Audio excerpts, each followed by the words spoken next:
is a war.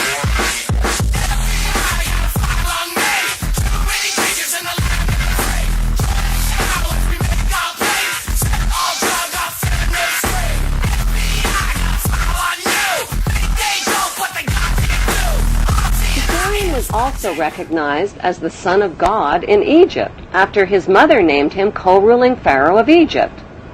Cleopatra declared Caesarion to be the king of kings at the age of 13 during the Donations of Alexandria ceremony in 34 BC.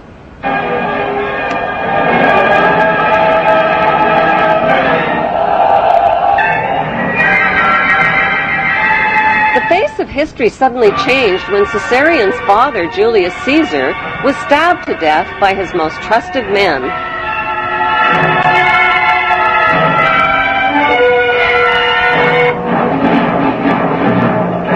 Octavian, the adopted son of Julius Caesar, swiftly seized power as the new Roman emperor. After Caesar's death, Cleopatra became romantically involved with a married commander from Caesar's army named Mark Antony. Mark Antony and Cleopatra parented 3 children, a twin boy and girl, followed by a second boy. Since Caesarion was Julius Caesar's son and the rightful heir to the Roman Empire, Cleopatra feared for his safety. When Octavian's mighty Roman army invaded Egypt, Cleopatra arranged for Caesarion's safe passage out of Egypt with her most trusted servants. Historians confirm that Cleopatra sent Caesarion to India. There are no historical records of Caesarion's fate, despite false rumors of his capture. Cleopatra's trusted servants who traveled with Caesarion became the boy's parent guardians. But who exactly were these parent guardians who Cleopatra entrusted her son to? Were their names Mary and Joseph by any chance? While Caesarion fled from Egypt with his parent guardians, Cleopatra and Mark Antony's 3 children were placed in the care of Mark Antony's wife. After suffering a crushing defeat against Octavian's invading Roman army, Mark Antony committed suicide by falling on his own sword.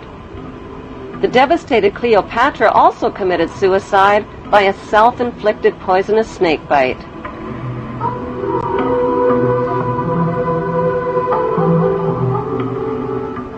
While traveling undercover through Egypt with his parent guardians, Caesarion was forced to hide his identity and change his name.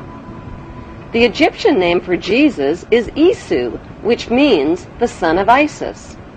It can be found in Egyptian hieroglyphics.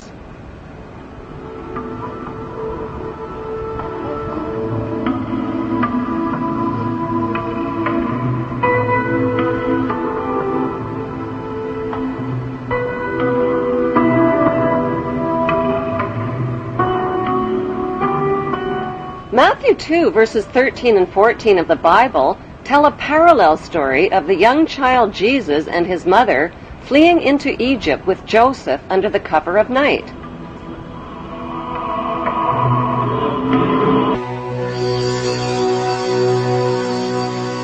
In the year 1887, a book was published in Russia which rocked the Christian world. It was vilified and condemned. It was called The Unknown Life of Jesus Christ. The writer, Nicholas Notovich, was a respected journalist. Notovich claimed his book was a factual report of a trip he made to the Himalayan mountains in remote northern India. Notovich may well have been the first outsider to make his way to Hemis, an isolated Buddhist monastery hidden high in the Asian mountaintops. Gaining the confidence of an elderly monk, he was shown ancient scrolls which tell the story of a scholar and prophet named Issa. In these secret records, Issa is described as a foreigner from a small Mediterranean country. The stranger arrived in India as a teenaged boy to study the teachings of the Buddha. And according to the scrolls, he lived here 500 years after the prophet Buddha died, a time that coincides exactly with the lost years of Jesus. Nicholas Notovich was convinced that Isa was Jesus of Nazareth, and that he carried back to his homeland the principles of Buddhism.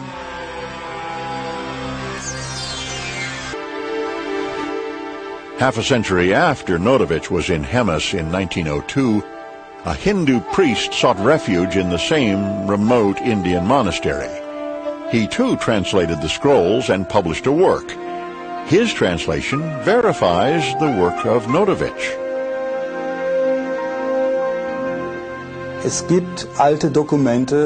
Ancient writings do exist from both Persia as well as India that Jesus did indeed travel to India, but we do not have 100% proof that he was there. The proof, however, does lie in his teachings when compared to sacred Buddhist writings. The authenticated ancient scrolls found at the Hemis monastery near Leh in Kashmir document the life of Saint Isa, leaving home at the age of 13, joining a merchant caravan, traveling the Silk Route, and arriving in India at the age of 14.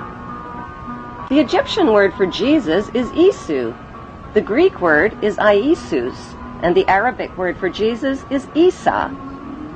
Isa continued his travels through India and Tibet and the holy cities, where Brahmin priests taught him to read and understand the Vedas. He learned Pali and studied the sacred sutras and how to cure by aid of prayer. He began teaching, performing miracles, and explaining the holy scriptures in monasteries and market bazaars. As an adult, Isa finally left India and Tibet and traveled to Alexandria, Egypt. Why Alexandria?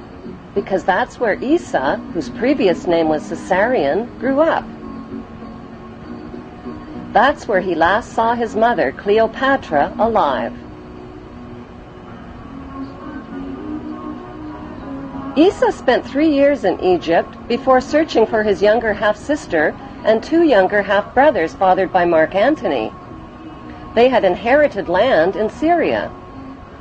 Despite false rumors of their early deaths, historians confirm that Caesarion and his 2 half-brothers mysteriously vanished from the historical record.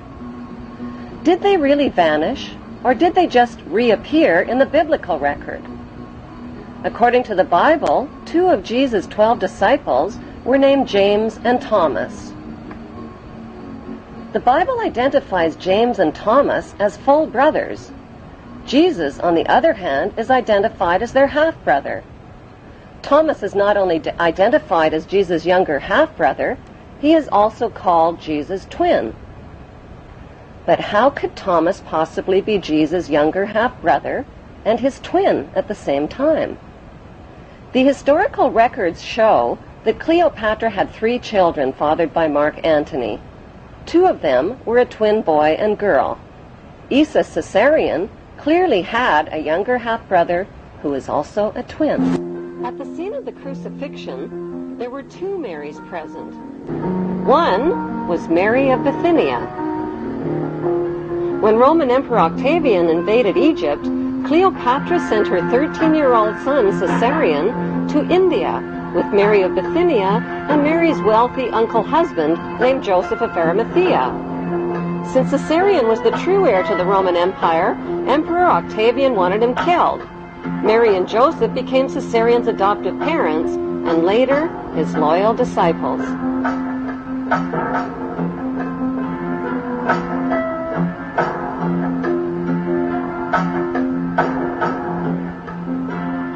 The second Mary present at the crucifixion was Jesus' younger half-sister, Mary Magdalene, whose birth name was Selene.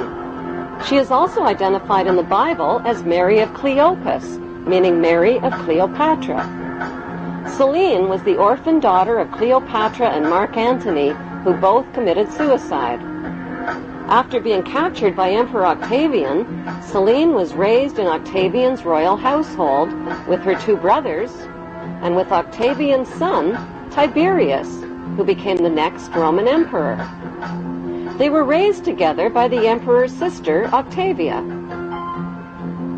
Selene eventually married and became the Queen of Mauritania. Like her mother Cleopatra, Selene wore the headdress of the goddess Isis.